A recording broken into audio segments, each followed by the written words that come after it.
many of you who may be here, many of you may have inherited lands, whether these lands be agricultural, residential, commercial, or right, and you guys are not aware of what you can do to free it legally. One of the things, the topic of this is raising the value of the land.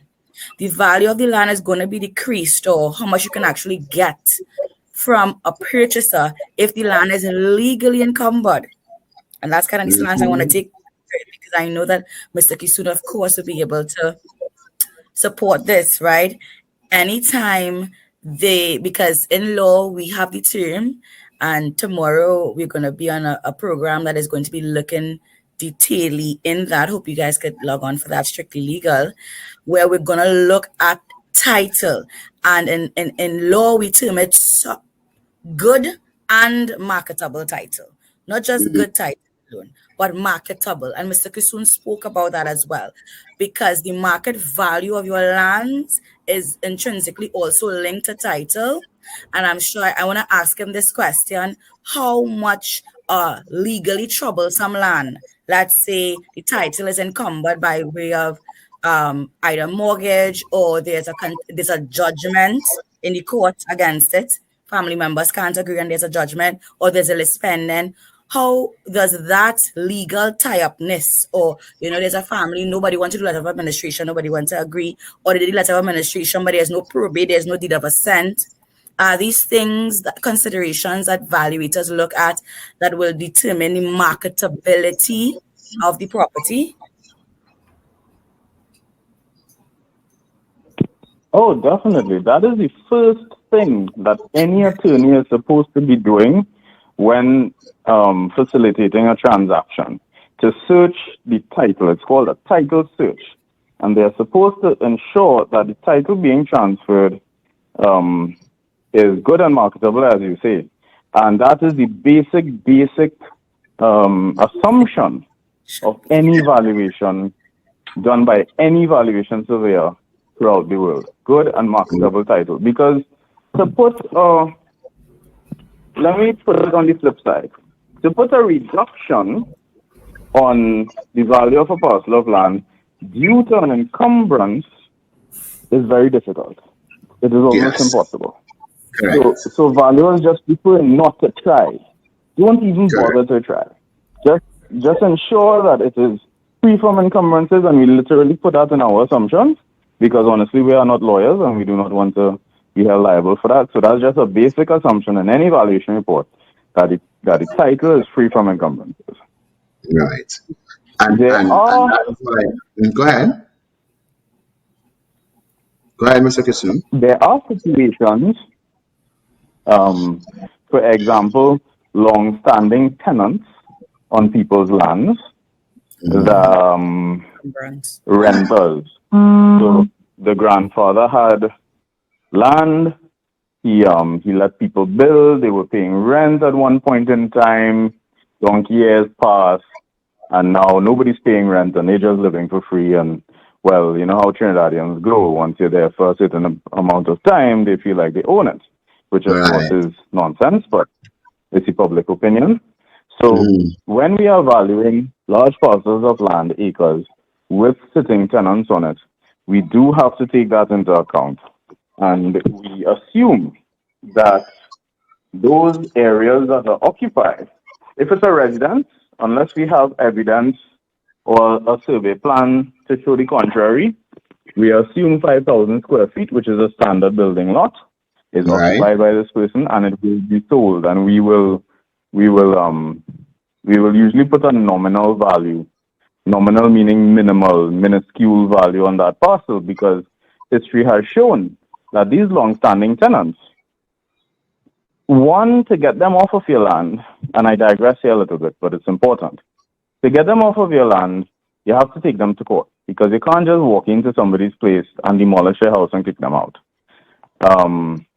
And two, going through that process, it just doesn't make sense, and they know that, and therefore you can't even sometimes force them to buy the land from you. So we just count that as dead land, to be honest. That's why we come up with the minimal land. I don't like to say that, Mr. Kissoon. Five persons, you know, I mean, I know what you mean. It could seem stressful. I just did evaluation for a gentleman who's cutting out 2 parcels because the occupants, they're not interested. They're living undisturbed. Loving litigation, let that one slide. I have a personal, you know, attorneys, of course, would never want to encourage the attitude of, you know, but just let them live, you know. I really don't want to, I mean, of course, I understand what you're saying.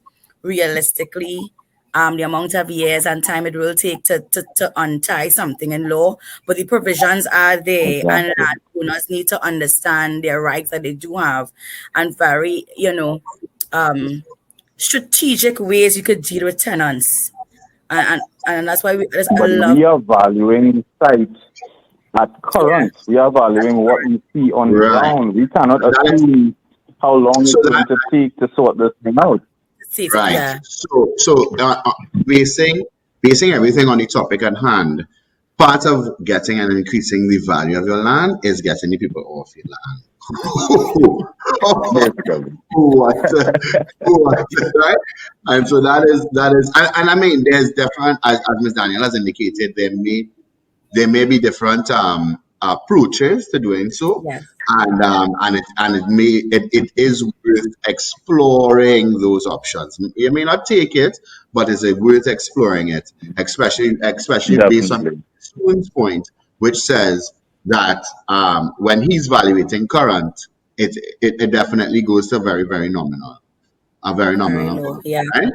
It reminds me of a client we had recently who had all these tenants. He had like 60 tenants, and the approach we use with the tenants is, listen, we're giving, if you cooperate with us and assist the original landowner or the landlord to regularize these things for you, you can get it he's willing to give you your papers. You'll have proper, you know, title for your lands, and you're gonna get it at half the market value, and then you can leave it for your children at current market value and above when the land is there older. So sometimes it's good to see. I'm glad you brought that up. Give the tenants incentive. I'm glad you brought that up because that is under the Tenant Security of Tenure Act of 1981. Correct. Is it it has changed. There has been a recent Privy Council judgment that has changed that. I don't know if you saw that one. No, I didn't. Tell me. Yes. So there's a new Privy Council, and I want to, of course, pull this up because I don't want to misquote or misrepresent. So while you pull that up, the original provision is that the landlord sell the parcel up to no more than 50% of the current market value. That is no longer so. And from my evidence in my evidence and historical data in these long-standing residential developments, they have estates like this all over the country. They have estates like this in Sawan, the north of Sawan, have up in Valencia side, etc., etc. The most that we actually saw deeds coming through, but of these sitting tenants buying what we term the reversionary interest is 25%. 25% of market value, and from talking to the vendor, that's after they beg, that's after they plead, that's after they start at the 50% and they work their way down. And essentially, you're seeing 10%, 15, 20% of market value because these people have been here so long that it's just a hassle to try to get them off. And as a landlord, they just take in what they can to free up the thing. And that is the flip side of this, ladies and gentlemen, is something called marriage value and ransom value. So think of it this way. I am occupying a parcel of land. A developer comes along and he says he wants to buy my parcel of land to marry it, amalgamate it to do a large development. I currently have, in his eyes, marriage value. My parcel has marriage value. Only if I move can he proceed with his multi-million-dollar subdivision and development plan. In my mind, as the occupant, I have ransom value. I could charge that man whatever my heart desires, up until a reasonable point when he says, well, you're just killing my entire dream, so never mind. But ransom value is the flip side of these quarters, where they are there and they are stopping you from doing what you want to do with your land, because town and country planning will require some sort of dealing with this if you want to go through town and country planning to do your subdivision, that you just want to get rid of it quickly, because them being there and them encumbering your title is holding back you doing your development. So they will cut you down as far as you are willing to go to purchase the purchase price to their benefit, just so that they can remain where they are.